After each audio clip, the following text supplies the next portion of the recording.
didn't you get the brief about dress code?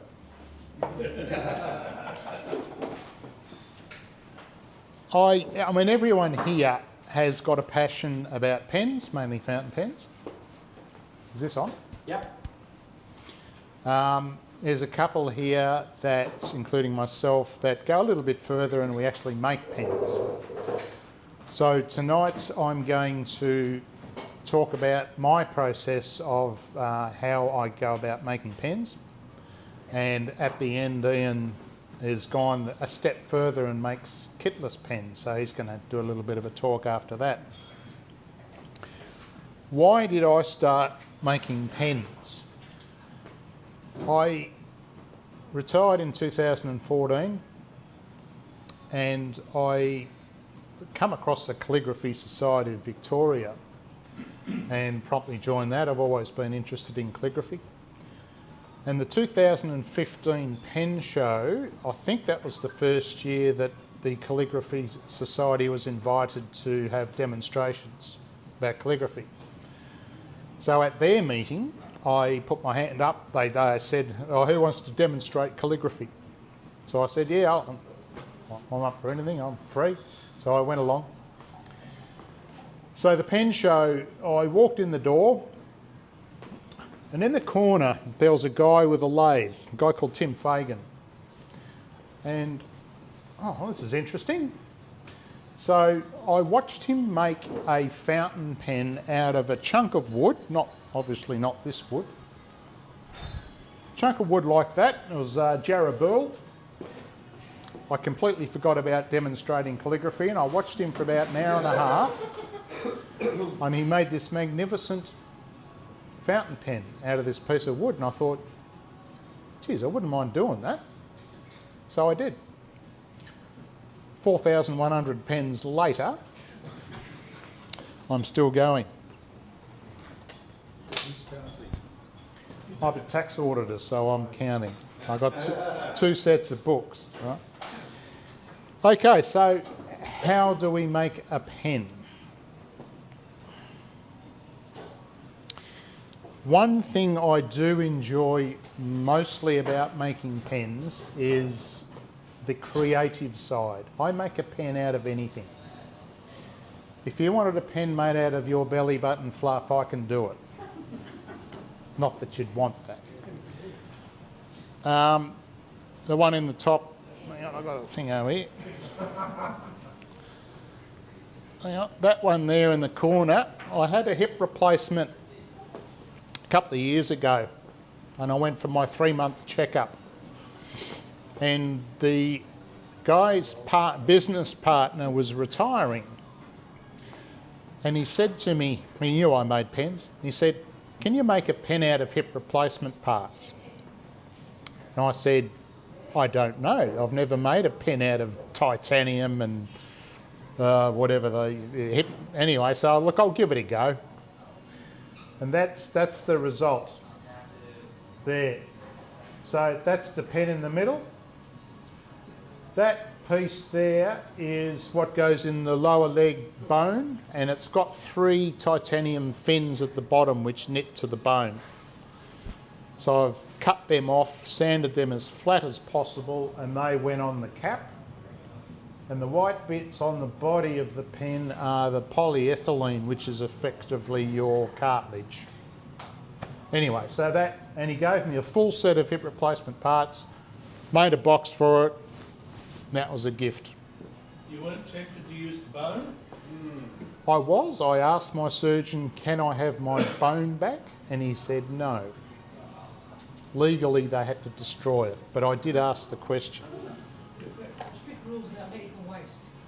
For personal use, I was going to make a pen for myself out of my hip bones. And it wouldn't have been wasted, would it? No. The one in the middle at the top, I have an annual crayfish dinner at the end of the year. My parents used to go to that, and they've both passed, and myself and my wife go to that now, and I'm munching on this crayfish and thought, geez, I reckon I can make a pen out of that. So I've grabbed some shells. That's the result of that. An old wooden toilet seat lid I made a set of pens out of that. That was my squatter series. The one at the bottom is made out of a pine cone, and I'll pass around some blanks in a minute. An equivalent one of that is there. So look, I love experimenting. Some work, some don't. Most do work, fortunately. So how do we go about making them? Okay, so firstly you need a wood lathe.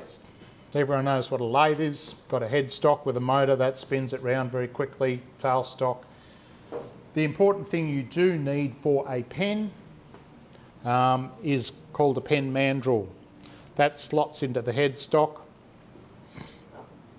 This is something called a mandrel saver, which goes into the tailstock. And then the bits we use to make the pen slide on like that. Not dropping a bushing. I'll talk about that in a minute. And then that goes in and it spins around. So that's a very important piece for pen making. Although you can turn between centres on the side, you don't necessarily need a mandrel, but it certainly helps. The other main tool, I suppose, is the chisels. For pen tuning, I use what's called the roughing gouge. That basically makes it from square to round. And then I finish off with what's called a carbide tip, and that sort of moulds it to the shape I want. You can buy hundreds of different kits. Ballpoints, roller balls, fountain pens, there is a big range. Every pen kit has its own drill sizes because in each pen I make brass tubes. For a fountain pen, you've got the lower body, the cap's slightly bigger. So you need to drill a hole in whatever you're making a pen out of. And the bushings slide into those tubes, and that determines the depth you turn the body down to fit the components of the pen you're making. So you need bushings, you need drill bits, a vast amount of different size drill bits, like a 13.3mm or a 14.7 or whatever. There's every kit's different. You need chucks. Chucks are things you attach to the lathe. That holds the pieces when you're drilling. That goes in the headstock, and then a Jacob's chuck goes in the other end, and if you're drilling on the lathe, you put the drill piece in there. That's just the thing to wind it up. I learnt very quickly that you buy quality equipment, as did Ian with his kitless. If you buy crap, cheap stuff, it doesn't last. So you buy, obviously in your budget, but you buy the more expensive stuff that's going to last a while. Part of making pens is the finish, which is basically super glue. Lots of different thin, medium, thick. You need sandpapers. This is a roll going from 150 grit up to about 600 grit, 5 rolls there. So sanding, you need a bit of that. After you've applied, and I'll go through the process, but you need things called wet dry micromesh pads. They go from 1500 grit to 12,000 grit. So very, very fine. And I think some of the nibmeisters might use these to grind the nib. You can use them for getting scratches off sewing and plastic barrels. I use them to get engravings out of pens. Yep. Polishes, there's a whole range of different polishes. You've got Aussie oil, which is I think basically a mix of oil and wax. I've moved to stuff called Polar Shine. I use about 5 different grits of that, right up to a number 3, which gives you that fine, beautiful finish. Rags, paper toweling, lamb's wool for buffing and that sort of thing. So there's quite a lot of equipment you need to make a pen. Okay, so I've got a free morning. What do? I choose a pen. Do I do housework or do I go to the shed and make a pen? That's not a question. Simple answer. All right, so okay, I'm going to make a fountain pen today. What kit? So I choose the kit. Is it chrome? Is it gold? Is it got a gold accent on a titanium or whatever? So you choose the kit and then you choose the body. The kit has got a number of different components, as you're probably well aware of the ones you use. We've got your tubes, you've got your clip and your end cap, which are, where's my thing? Those bits there, so that's the cap there. You've got your tube, you've got your nib, you've got your end cap, and then you've got a converter and a cartridge in the kit as well. Well, most of the good ones do. So you've chosen your kit. What are you going to put on the body? How are you going to dress it? I love wood. There's a lot of magnificent Australian woods. A couple of different lace she oak there. You've got probably York gum burl there. You can mix wood and resin together. The 3rd one down. Then you've got straight resin, the 4th one. The 5th one down is the pine cone set in resin. And the bottom one is a Banksia hairy pod. They come out very, very nicely. Or you can do some fancy work like I've got on the right there, which is a bit more time consuming, but does give good effects. I've got half a pen and I'm working on at the moment like that. A lot more hours spent making that sort of pen.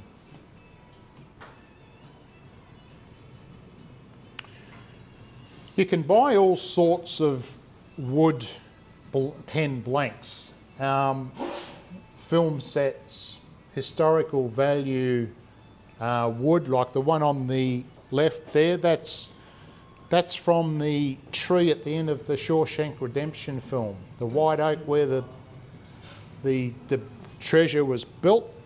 2016, that was damaged significantly by a storm. I think it's since been totally ruined and cut down, and you can buy that. It's a white oak. The one in the middle, that's that box set there.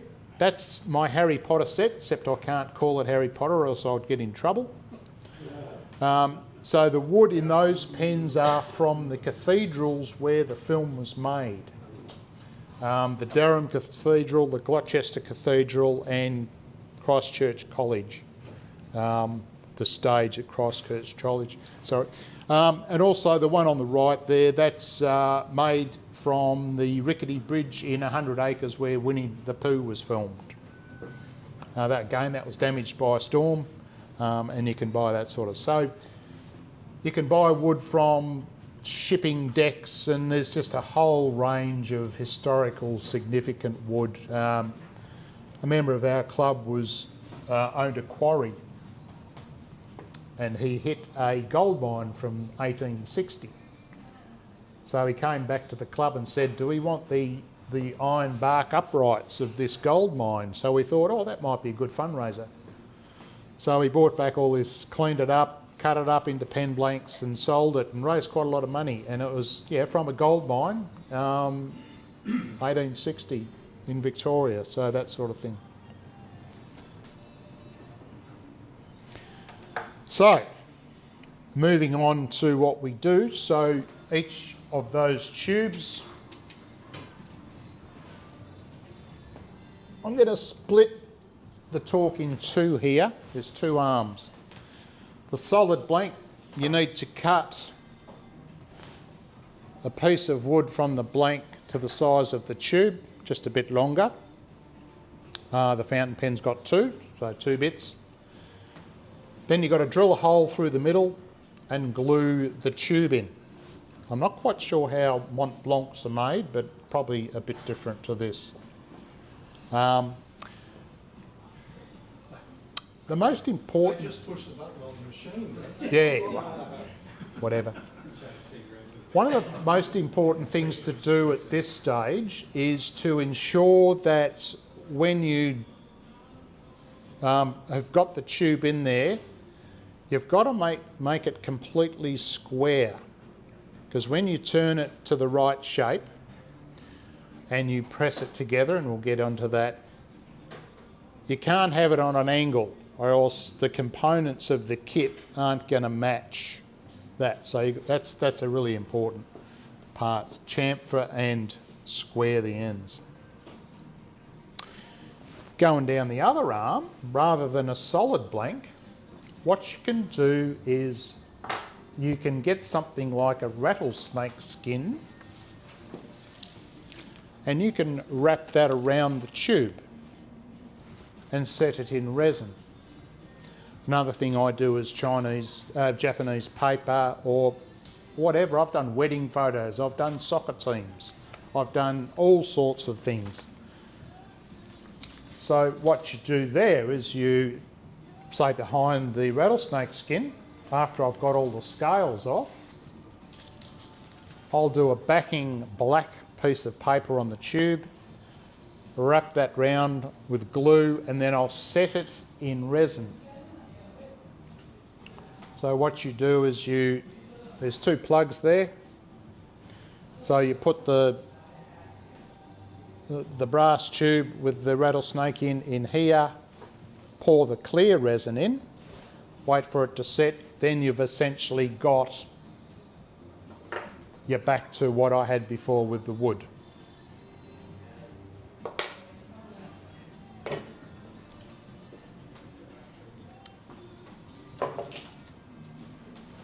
Deer antler.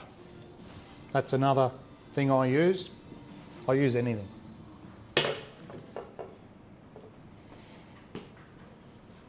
How do you wrap the deer antler around the tube? That's basically the same method as the wood ones. So I cut a section, drill a hole through the middle, put the brass tube in there. That stinks. It is horrible stuff to do. The one on the right there is opal. So I've got this, I was given a 50 kilo chunk of leopard wood burl, and that's got lots of cracks and nooks and crannies in it, which is ideal to put things like opal or power shell. So, and that same thing, drill a hole through the craggly piece of wood, fill it with whatever you like, opal, and then set that in resin, and you continue on.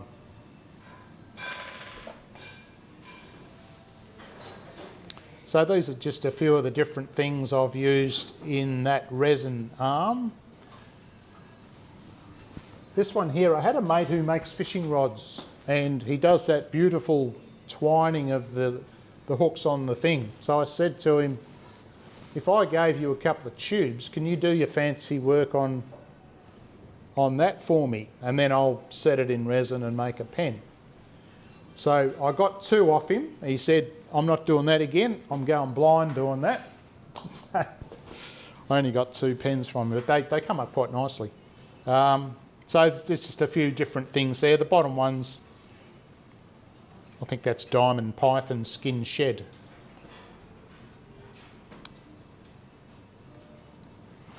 Some power shell on under the 3, the background. Okay, so you've got to that stage.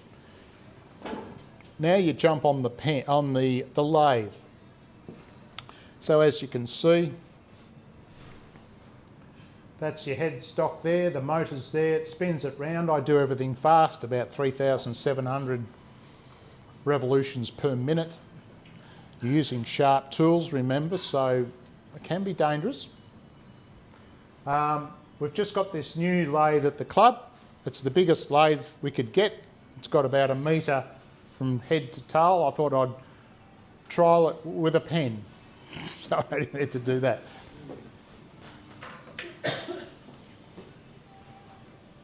So as I said, I've roughed the square down to a round and then got the shape I want there. So that's raw wood at that stage, or raw resin.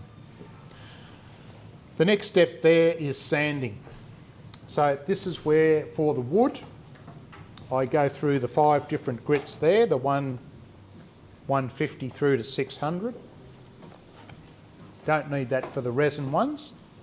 For the resin ones, you jump straight to the micro mesh pads. After the sanding the wood, I then do about 10 to 20 coats of super glue.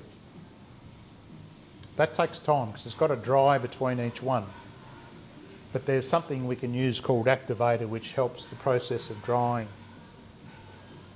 So you build up layers because when you're sanding back through using the wet dry stuff, you come back through the layers and you don't want to come back to the wood or else you've got to start again.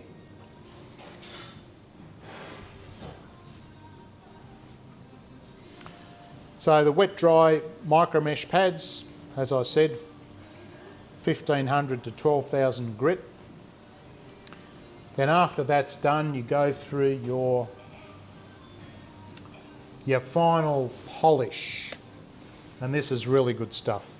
So there's 5 of different grits I do there, and after that it's nearly finished. You use a lamb's wool to really buff it up. But before you get it off the lathe, you have a good look at it. Is it good enough to sell? Quite often that answer is no. Where have I gone wrong?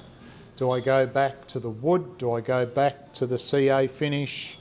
Do I go back just to the polishing and just get any little scratches or whatever you want out? I mean, you've got to be proud of what you make.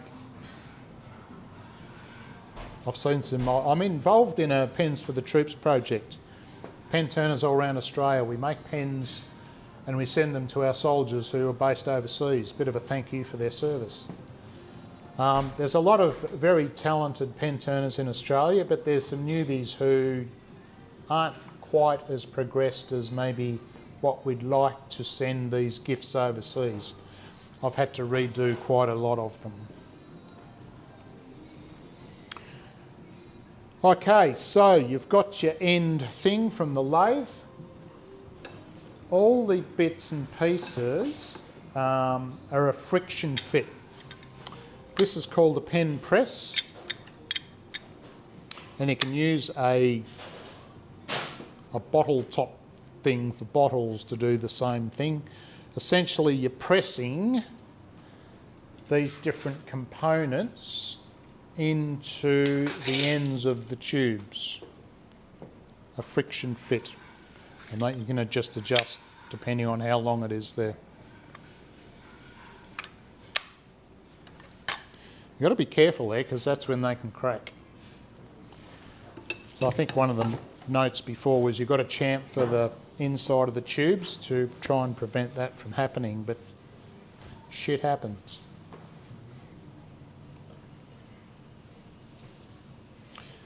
During COVID, we all had a lot of time to spend at home. I thought, what can I do differently? There's thousands of pen turners in Australia. We have quite a few at the pen show, Casey Giddens and Stephen Just, who you all probably know, and if there was a few others there this year. What can I do differently that no one else does? So I thought about doing these themed boxes of pens. I started with King Arthur and the Knights of the Round Table. So it was a 12 pen set with Excalibur, and I'll make these boxes as well. So I've made quite a few. I've got, I'll talk about James Bond in a minute. I've got Six Wives of Henry VIII. I've got a commemorative set for the Queen Elizabeth after she died. I've just finished a Queen set, another Queen set, based on the band. The Da Vinci Code, that was again another certified piece of wood from the Lincoln Cathedral in England, where that film was filmed. Got two swords of King Arthur. He had two swords. He had Excalibur, but he had another ceremonial sword called Clarent. So there's 4 pens and 2 swords in that set. And there's the Harry Potter set there as well. But I thought I'd just finish the presentation before I hand over to Ian with this set here.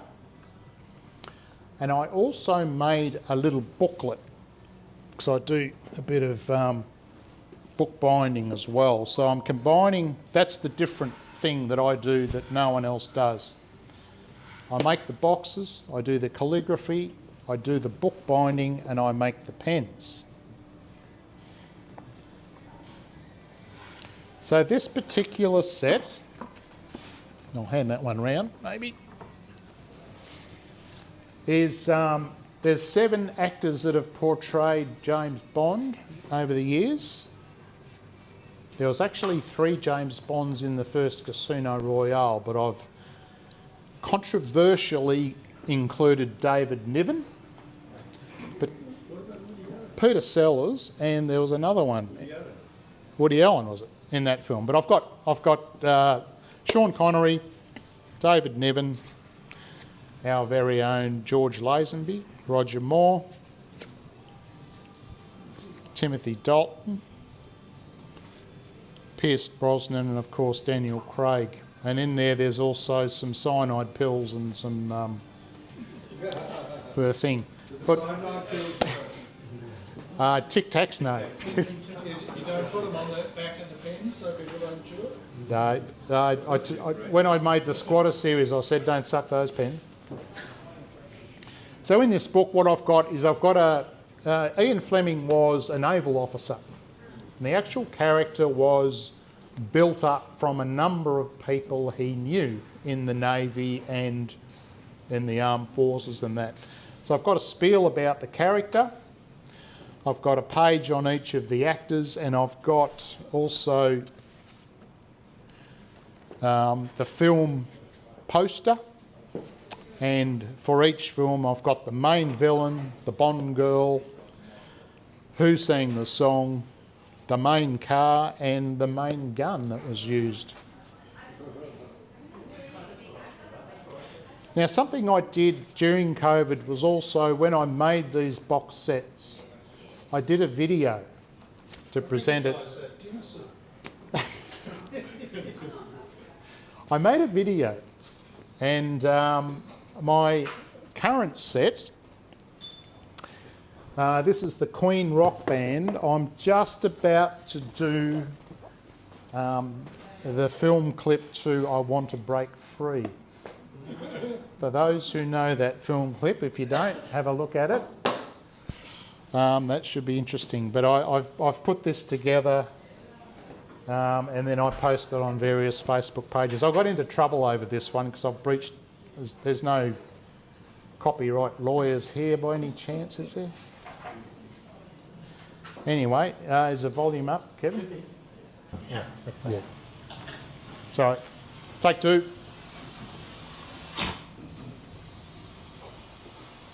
My name is Bond, James Bond. A martini, please, shaken, not stirred.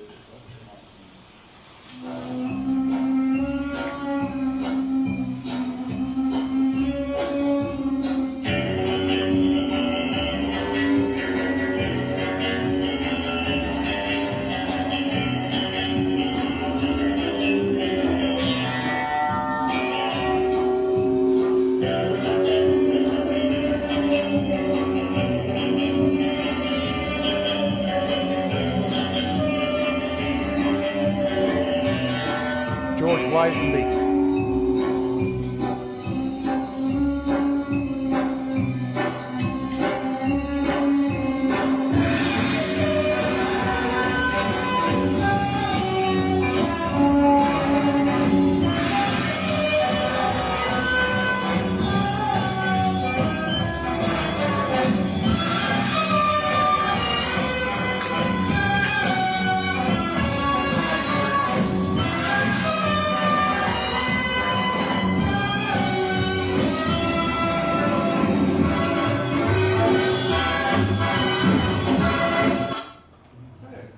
I had a bit of fun making these videos, as you can see. That's the end of my presentation. I got into a bit of trouble about that film because when I was on my Facebook page is public, so when people played that, I got nasty messages saying, especially with the music, it got muted in God knows how many countries. But I think I've breached, I don't know if I can use the poster. And if you notice down the bottom of each page, I had the gun with 007. That's probably copyrighted, but I haven't sold it, so. Okay, so that's a kit pen. I'm going to hand over to Ian. You don't want to tell us what's in this box? Oh, sorry. Yeah, okay. So these boxes, we've got the 6 wives of Henry VIII. What I've done there is there's two queens that lost their heads. So on those 2 pens, they have not got a clip. I've used Japanese paper and wood for those. This is my Queen Elizabeth set. So what I did there is after she died, I made a commemorative set. Now this is made with 6,300-year-old ancient river red gum, which is dug up from the banks of the Murrumbidgee River. And each cap has got an accent of one of her 5 most worn colours. Blue, green, purple, yellow and red. You can Google that. And inside here is a full set of the 2022 coins, which is the year she died. And I'm having a hell of a lot of trouble getting them. I'm still missing, I'm going to present them on a strip of red gum, back and front, and I can't get the last 10-cent piece. When you get a chance, have a look at this one. This is the Da Vinci Code in a mystery box. So we've got, and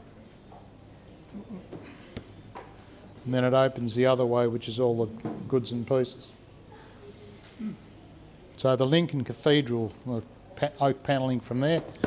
The Piano Men is my tribute to Elton John, Rick Wakeman, Billy Joel and our very own Brian Cadd. I actually wrote to every one of those.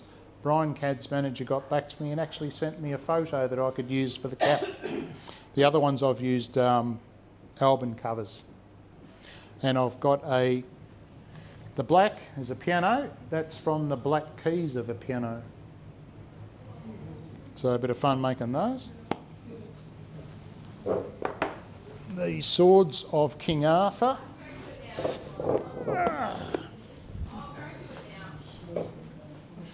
So what I've done there, I've used letter openers here for the swords. And I've got King Uther Pendragon, which was King Arthur's father. I've got Sir Mordred, who with Excalibur inflicted the mortal wound of King Arthur in the fight. Then I've got King Arthur, that's Clarence, that's Excalibur, and I've got Merlin, who was the advisor to the king. So just a bit of fun.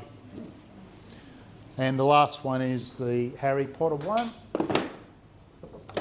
I had an AC/DC one, but I sold that at the last pen show. So this has got 2 pens for each church. The Durham Cathedral, the Gloucester Cathedral and Christchurch College. I've got some dragon's blood, some bats, spider venom and something else. That's Diamine ink. And again a book with the certifications of each of the blanks I've used, saying where it came from and a bit about the ink and a bit about the churches and that. So that was a bit of fun. De Glucris is the name. I couldn't use Harry Potter. You could do a double pen set of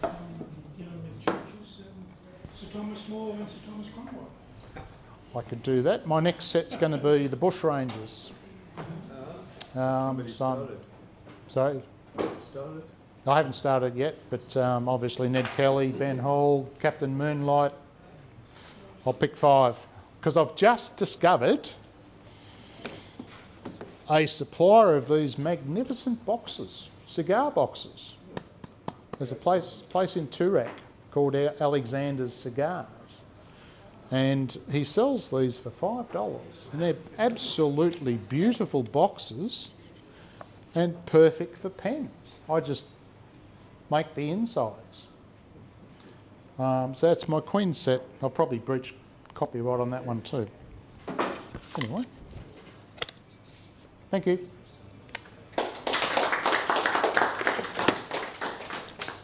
Pass some of these around too.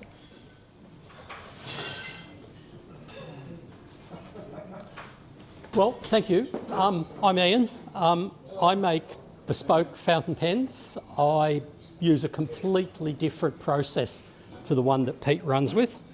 Pete introduced me to pen turning when I first joined Northern Wood Turners, and from doing pens the way Pete did, I moved off in a different direction. And so I make what's called kitless pens. There's no metal tubes. It's all comes from, I start with just a solid resin tube, which I cut down, I turn on the lathe, I drill the holes, I cut the threads inside and out, and the only components that I buy to finish the pen off are the nib and converter, and sometimes a pen clip. So this one, which I'm going to pass around, is one that I put together over the last couple of days, and it's the one that you'll see through the pictures all through here. So as it goes around, you'll be able to sort of see how it compares to what's up there on the screen. The other thing with that one is that I have sanded it, and the body of it was sanded to 2000 grit with sandpaper. And the cap was then resanded with the same stuff that Pete uses, the micromesh pads, all the way through to the end of that. But neither of them have been polished, and I use the same liquid polishers as Peter, and that takes it on to the next stage. And a couple of the other ones that I'll pass around are all polished. But you can see on those ones just how fine a finish you get just with the polishing pads. So starting from a resin blank, you can see there I've got a stack of blanks at home, but never enough. And from those raw rods you end up with one of these finished pens. I use many of the same tools that Peter does. I've got a wood lathe, I use a bandsaw for cutting bits up, drill bits. I have got so many drill bits. I've probably got 50 or 60 drill bits that I use, some of all the time and a few of, some a little bit, a few of them a lot. There's some consistencies, but you never quite know with different sized nibs what sort of hole you're going to need to drill for a tap. Taps and dies, I use a range of different sized taps and dies for cutting threads. Turning gouges, I tend not to use the same ones as Pete. I use more traditional, the older fashioned gouges. I use a roughing gouge if I've got a square blank to work from. I use a skew gouge if I'm working on a round blank, and some parting tools. But I don't use very many tools when I'm turning pens. It's a fairly limited number needed to get the shapes. Sanding and polishing pads, I use normal sanding papers from 400 to 2000 grit, depending on the finish that I'm going for, and then the mesh from the 1500 to whatever it is, 25,000 or whatever. And it depends on whether I'm doing a resin-based pen or a wooden pen. So I'll send those on the way. Those are just typical resin blanks that I would use to make a pen from.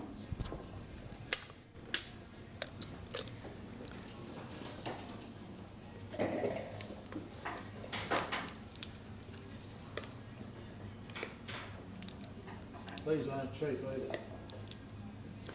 either. And there's a couple of, there's some pens heading in each direction that Pens do you get off? Just one. one pen from that if I'm lucky.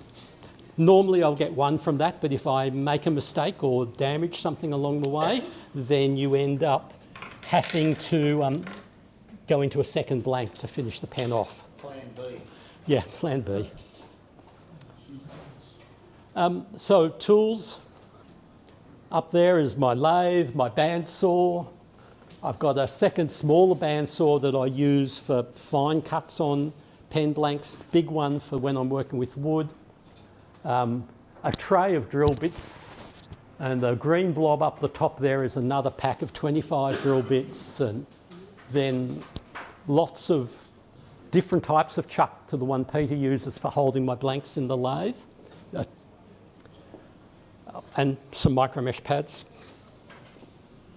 So the components of a pen as I make it, the barrel, the cap, the nib and feed, which I buy in, I generally use Yovo nibs, the section and the converter or an ink cartridge if that's what people want.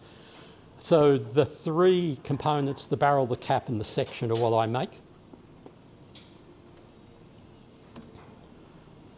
The approach that I take is with one of those blanks, I will cut about a 65mm piece off the end to reserve for the cap. The rest of the blank goes into the chuck on the lathe, and I start by making the section. So I've got the full length of the blank sitting in there. I turn a 10mm tenon on the end and roughly shape what the section is going to look like. And then I work my way through making, I cut that off, I make the barrel, rough shape the barrel, drill and cut some threads, and then the same with the cap. Swap that over and drill and make the cap. If I'm making a lot of pens, I'll do sets of 5 because there's a lot of changing over of the tooling on the lathe, changing the chucks over, changing what's at the back end on the tailstock. So 5 is a reasonable number to get through and get a completion in a reasonable time frame. Last year for the pen show, I was doing a batch of 10 coming up to the pen show, and I very nearly got to the pen show with none of the 10 pens completed. And so, in retrospect, smaller batches is a much better idea, especially when there's deadlines coming up. And so there's a two-stage process to this. Turning all of the components using collet chucks on the lathe, and then going back through a second time using mandrels where the pen components get screwed onto the mandrels to be polished or fine-tuned and polished. So the section, I start off, as you can see there, with that full-length blank sitting in there. I've got it in a collet chuck. Collet chuck, a bit like the chuck on a router. If you've got any of those sorts of tools, it's got about 10 fingers on it rather than a Jacob's chuck, which has got 3. So it's got a really good, very carefully fitted round grip onto the blanks. Each one has a 1mm range that it'll work through, so you're constantly changing them over depending on the size of the blank you're working with. I put a tailstock in there to support it because the blanks are long enough that you'll get movement on them. Just the pressure from the tool will cause them to flex slightly, and so you need to ensure they're held so that you get a circular result and not an ellipse. You can see in that second photo, you start to cut the tenon, then having cut the tenon, start to cut the rough shape for the section itself, and then finally, in that third picture, starting to cut the thread. Which you end up with like so. It's a 10mm thread, and then I drill into there with a 7mm drill, so you end up with walls that are about 1mm thick either side of that. So you've got to be very careful with that process. This piece, the section, is the most difficult part of a kitless pen. I have broken a quarter of the sections that I've made, especially when I was first starting out.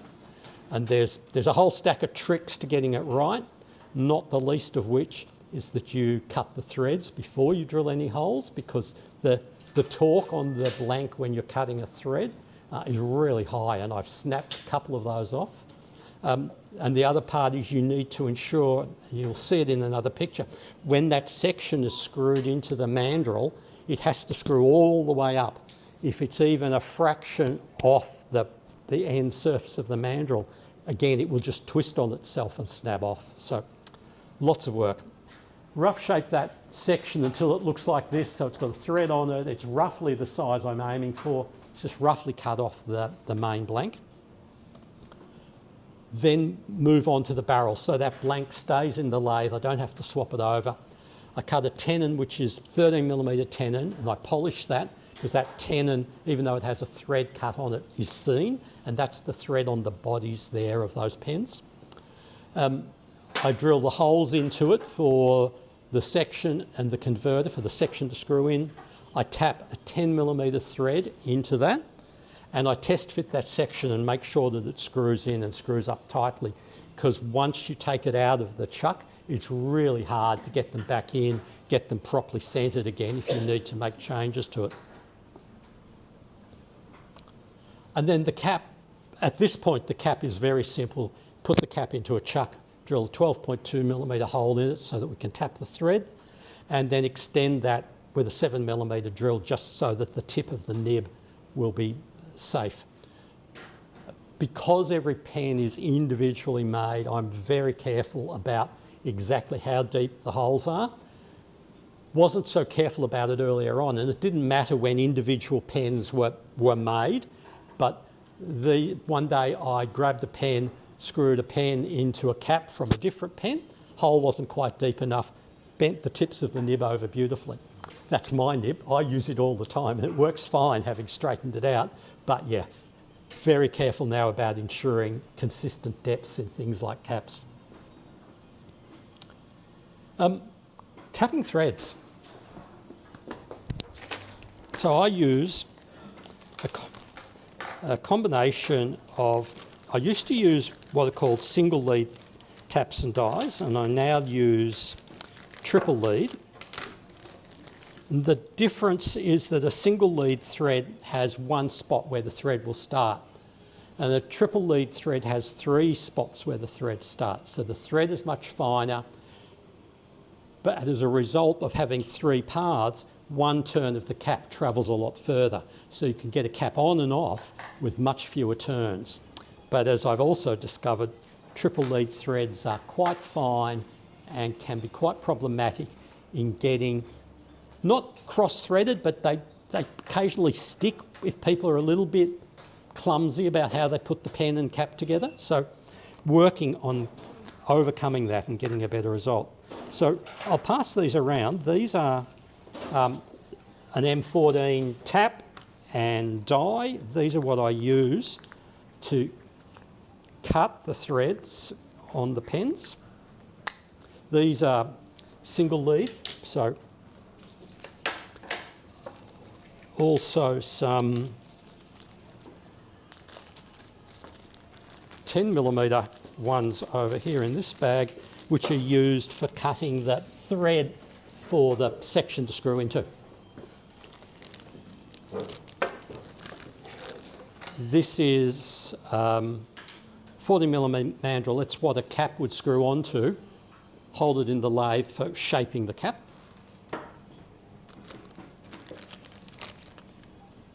And this last little one is the tap for cutting the thread for a box number 5 nib.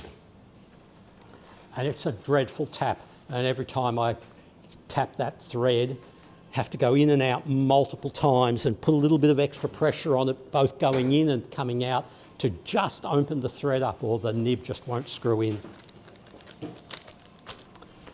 So fine-tuning it, the whole finishing and off process, that section that was roughly cut gets screwed into another mandrel, and you can see that it really has to close right up there, hard up against the brass. If it's not hard up against the brass, it will just snap off when you start to put the tools onto it.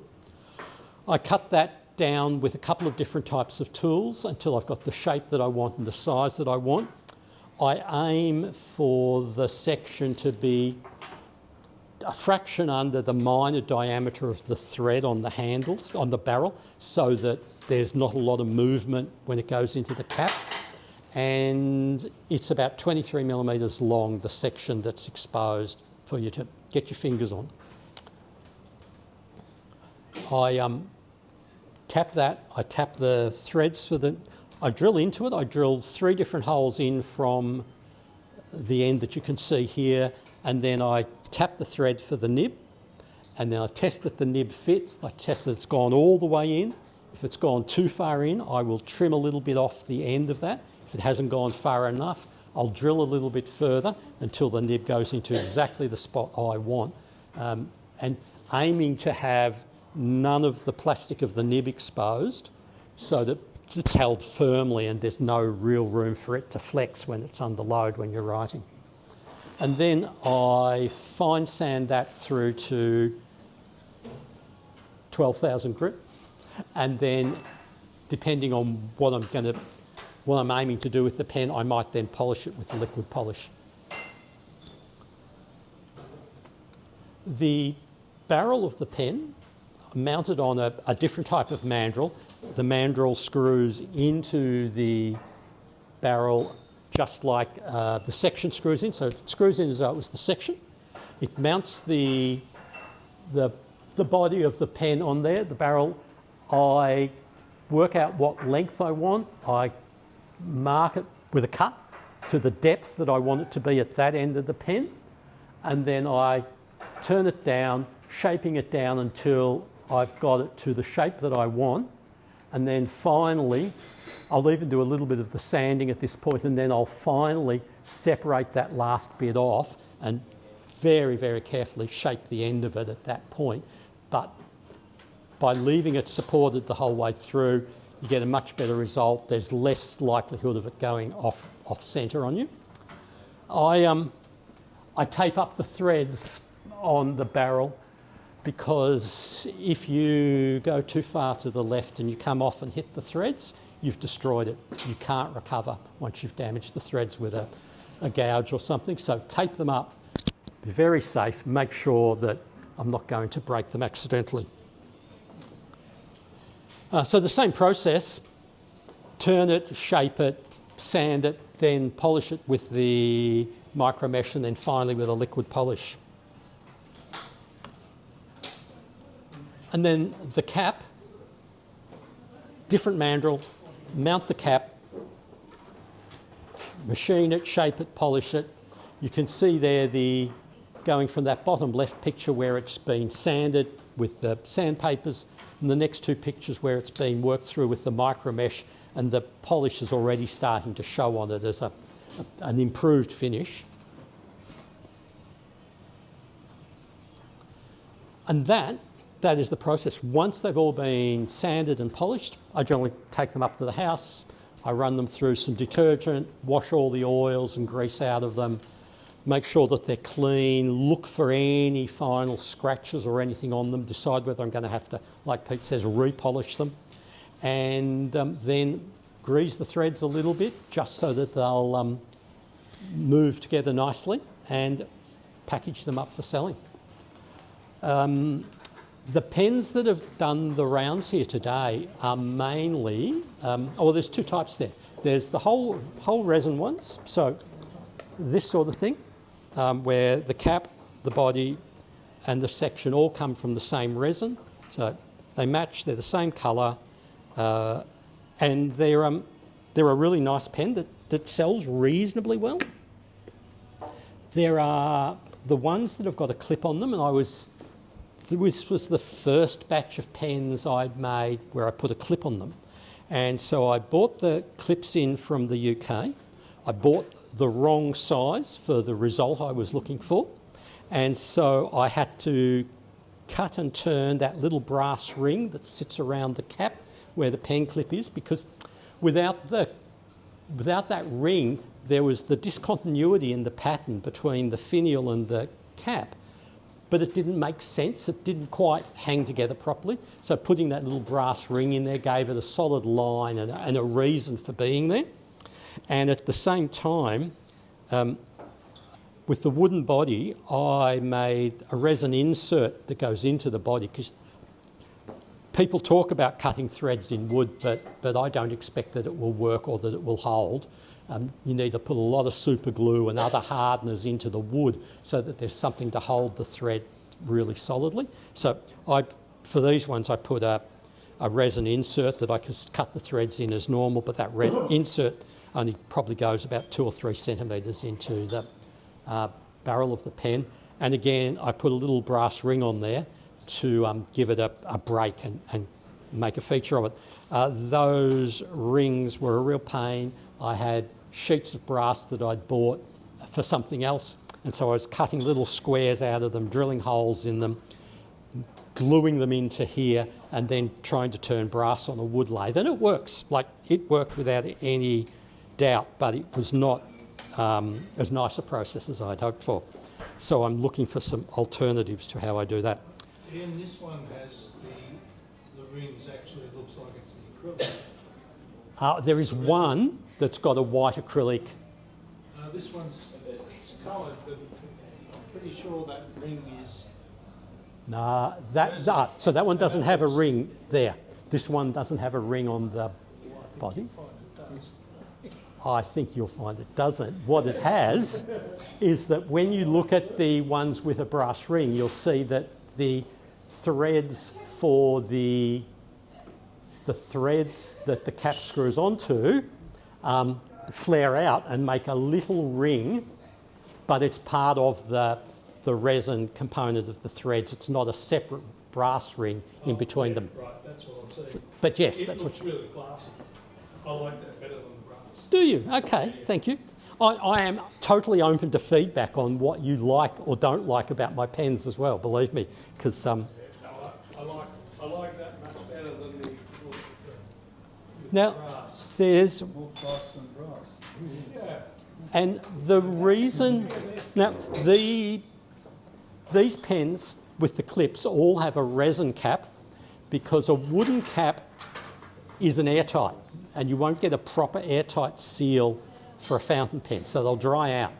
But a resin cap will hold the air out a lot better, and so those pens are all made with a resin cap.